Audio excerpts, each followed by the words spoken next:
Bonjour, Anin. My name is Ryan Slater. My home reserve is Peguis First Nation in Manitoba. In 1972, my mom, seeing no opportunity or future for my siblings, moved to Winnipeg. On December 13th, 1973, I was born. My father's name was Welland Harper, and my mother's name is Josephine Slater. Being the youngest of 13, I had 7 older brothers and 5 older sisters who took good care of me. Growing up, I never knew what poverty was. My parents always provided what we needed. Growing up, we had parties almost every week. As far back as I can remember, I can't think of a time I saw any violence. I did see the effects of alcohol. As I grew older and graduated from high school, I went on to further my education at the University of Winnipeg. It was here where I really started to find out about residential schools. Up until that point, I heard about it, but didn't completely know the truth about this dark chapter in Canadian history.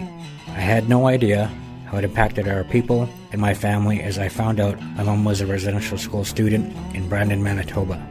I became angry after hearing how my mom told me of her experience of fighting all the time and the punishment she received. And after hearing the stories of physical, sexual, and mental abuse, how could this happen with no one knowing about it?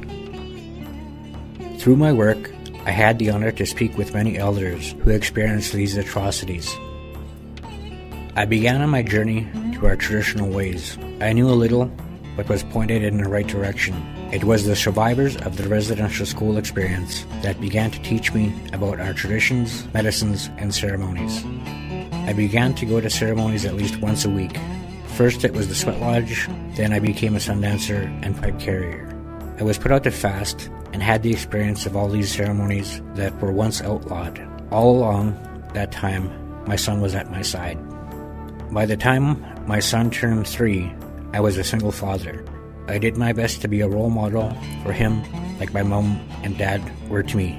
When it came time, I gave my uncle tobacco and had a naming ceremony for my dad, nieces, and nephews.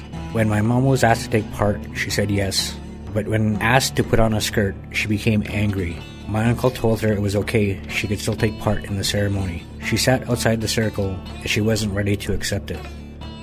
As we began, my uncle sang songs, and when it came time, we smoked our pipes. The room was completely dark. You could see I and my uncle's pipes light up, but we also saw pipes light up in the east, south, west, and north. When we turned the lights on, my family was shocked and asked what those lights were. Our ancestors, my uncle told us. My mom explained to me why she was angry. It was something they were forced to do in residential school, was wear skirts. Today we are the same family. If it were not for my mom and dad's dedication to raising us in a good way, who knows where we would be today. As being a son of a residential school survivor, I became a father and friend to my son. I know that he will know his history when he is ready, and the history that has impacted our people, some in a negative way, and others like us. We had the love from our mother, who gave us the love and friendship that kept us away from falling into the cycle of abuse so many of our people have been caught up in for generations. Knowing our past and how at one time we were independent, strong, and united.